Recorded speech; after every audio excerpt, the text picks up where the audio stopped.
or maybe we're on a beach, or maybe we're in your room, if that's what your room looks like. I'm Grayson Todd. How are we doing today? It is time once again to go back in the deep recesses of my childhood and pull out something I have not dared plug in or listen to in years. 14 years or so. I don't keep journals of when I do or don't listen to shit. Last time I talked about Paramore's Riot, and I may have talked about Fueled by Ramen, way that they kind of just grab pop punk bands and produce them quickly, and I may have shown for a second a graphic of pop punk bands that I just googled on Google Images and didn't really think about the bands I put up. And I am sorry if that offended you person specifically. I was more so talking about what we're talking about today, which is cute is what we aim for. The best band name in music history, if you ask me. We're not trying to be tough, guys. We're aiming for cute. And we achieved it. Todd's thoughts. Todd's thoughts. Todd's thoughts. This band started on Myspace. Fueled by Ramen saw them and they said, hey, let's give them a fucking record. And the rest is history. As in, they are history. They have not put out anything since 2008's Rotation, but let's look at the album that gave them popularity to middle schoolers everywhere. They're self-titled, Cute Is What We Aim For. Released in 2006. Why am I still talking? Let's start this album. First song, Newport Livin'. Let's see if it holds up. I bet you it doesn't. Wow. How embarrassing is this? Oh, look, it's all a facade. I'm the lie. Here we go. Everyone's a letdown. It just depends on how far down they can. In every circle of friends, there's a whore. So this isn't gonna be the most progressive album. They're being cute, haha. Out of every 5 people, one of them is a paid sex worker. And that's why we need to destigmatize sex work, because they're amongst us in every group of friends and they deserve the same amount of respect. Not what we're talking about. Everybody wants to explore that new girl caught up in her own hard liquor world.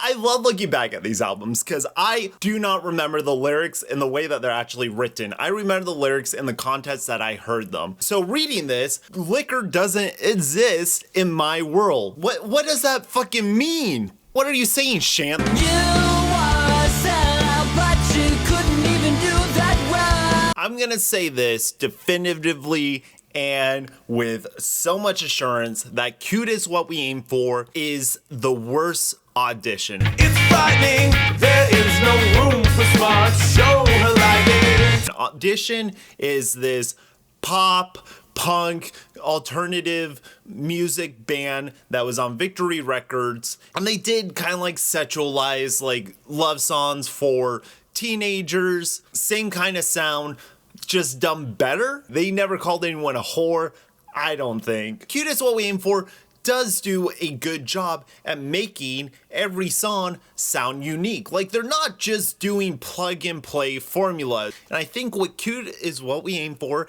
has going for them is that they're very personality forward. They're very assured of themselves. And it does very much feel like a Myspace Gone era. Oh, Myspace. I miss you, Myspace. Come back to me, Tom. Is he still just chilling there? Has he done anything? Just look at that social click. Do you really want to be a part of it? It's just funny thinking now a bunch of grown men singing about cliques and girls. What you got now? Gotta give it up. What you got now? I do enjoy, though, the effort that he's putting into it. It feels like every song is being performed. Do you remember the actual music videos for these, though? I remember him just like overperforming. Traumatizing, follow me, it rides on my back. And another song about drama, high school drama. Who is this for? Are we adults? Are we reflecting? Play the next one. Eyeliner in a famous designer brand. when we get to the third song, that we start to see that their preferences lie with like softer kind music with almost childlike melodies. A lot of these songs felt like nursery rhymes. That just adds to the lyrical quality of it feeling immature. I'm not really sure what the band's influences are now. And there's no chance in hell we'll stop. No, I think not. Yeah, that's the first one I'm not digging. Let's go to Risque. I got birds in my ears and a devil on my shoulder and a No, we're back into nursery rhymes. It's a fun sing-along, but it's so lame. It's lame. Like, a lot of these songs seem lame now. And what's a crush to do? I got a crush! I got a crush! I got a crush! It's a crush! What's a crush to do? Talk to her! This is a seasonal affair. Oh my god, I don't remember it being so downbeat. Bummers. So just let that ego. Oh, I need to let my ego go. My ego. We're a legend in this room, only in this realm. Oh goodness. Do you think that perhaps this album was influenced just a little by the overwhelming reception of Panic at the Disco's A Fever You Can't Sweat Out, which came a year prior to this? That album is very theatrical, it's very over the top. Fueled by Ramen finds something that hits, and then they just double down on that motherfucker with any band they can get. Now, I'm not saying that for sure, I'm just saying possibly. This was definitely the one I enjoyed playing the most myself. Does it hold up? Let's find out together right now. Let's fucking find out. How are we supposed to find out if I'm talking over the fucking song? He said it was a one-night stand, but the alcohol didn't let her understand. Ah, the one night stand. She's underage. What is she doing at a bar? The alcohol didn't let her understand. She's not old enough to comprehend what a one night stand means. Is poor, dumb, innocent girl. I, the lovable and humble narrator that is Shant, must tell you this story of this poor woman getting tricked by these bad guys. And I'm not one of these bad guys, or maybe I am one of these bad guys. You have a jump in your step, but a rip in your rap. God damn it. See, when they're good, when they're energetic and the band is full, it's this fun, almost like vicarious listening to. It puts you back in a place in high school. With that facade, you can do no wrong. Many people will enter, but few will win. Everyone wants that girl, but only a few people are gonna get with that girl. When you bring it into high school context, it feels weird, but let's go to the song that made them worth anything. The song that I still sing whenever I can. I've got the gift of one-liners and you've got the curse of curves. I always assume that it's not like a bathtub shower, because like bathtub shower are not very shallow. You can still like submerge yourself in it. I want someone provocative and talkative, someone fucking sexy, but you're just so shallow. You won't be sexy. You won't talk to me. The song is about a boy and a girl. He's a slut and wants to hook up with this girl. He's a smooth talker and she's hot. He wants to be in love with her personality, but he's too caught up in her looks. But he knows in the end, he'll give in to her. You got the curse. The curse of curves is a curse because every boy wants in on those curves, and I have the gift of one-liners. Always selling yourself high, Shant. Can I get my bangs like him? Hold on. Here we go. 2006 is alive and well. Her bone strikes her, screams touch her, and she's got the curse of. What I can say thus far is the singles, the songs that made me buy the album, still hit hard. Everything else is still a disappointment. I'm gonna make sure that I put this place on the map. There's not really a lot of leads in the music, but they're creating melodies that Shant's voice really just emphasizes. The way he repeats lines when he doesn't have a rhyme, it adds to that. Like, you want to get it on the second time, even if it's your first time listening to it. Style doesn't matter when you're on your back. Just remember that fact. Just remember. Does matter, okay?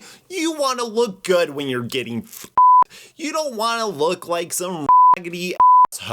I don't know. I think I can make a strong case to why that is false. Let's keep that energy going with lyrical lies. 1, 2, 3. All right, this is the acoustic one. Every album has to have an acoustic song on it, baby, because we're serious, we're intimate, we're interesting. I'm interesting, I fucking swear, I'm an artist. I don't just make shitty music. No, man gave me a tip, he said. Don't waste your time with politics, he said. Just chase skirts instead. Basically that scene in Little Miss Sunshine when Alan Arkin's like, This is the voice of experience talking. Are you listening? Fuck a lot of women, Dwayne. Hey. Not just one woman. Dad. A lot of women. This is the same old blood rush with a new touch. so this song's called Moan, and it's like you have a moan all of your own, and I can feel it down to the bone. I can feel your moan. It's sexual, a moan. Moan. We all wet our lips to prepare for the kiss, but it never came. They're talking about kissing? Is she moaning while kissing? Are you kissing that good that she's orgasming from a kiss? When you try to create sexually provocative lyrics inside this high school framing, this like child framing, this is what they chose to end the album on. The big finish. So typically, so I've said. This is just like your big finish, your emotional, where they just repeat the chorus 30,000 times and just gets bigger. I'm selfish as selfish comes. So I'm selfish, as selfish comes, you're giving me a run for my money. Sets, selfishness, pettiness, it's all cute as what we aim for does, and it's all that they are, and it's all they will ever be, because they have not released any new music since 2008. I don't know what Shant's up to. I don't know what they're doing as a band, but that was their self-titled album that put them on the map. Fuck, I miss being young. The songs that I enjoy, I love, and I want to listen to those boys all the time. The thing is, the entire album is not that. I am torn when it comes to telling you, dear viewer, is this a slam it or is this a jam it? Which I must go right in the middle, because the jams on here are so fucking jamming, but the slams on here are real fucking slamming. I'm Grayson Todd. That's my review. Thank you for watching this. Stay sweaty. Listen to some good shit. Maybe some Cuban is what we aim for, if that tickles your fancy. Stay positive, everybody. I'll see you guys next time. Toodles. Gentlemen, when we started this band, we were fucking idiots. Ladies and gentlemen, when we were here on this stage today, we were fucking idiots. We just lucked out, man. Thank you guys very, very much.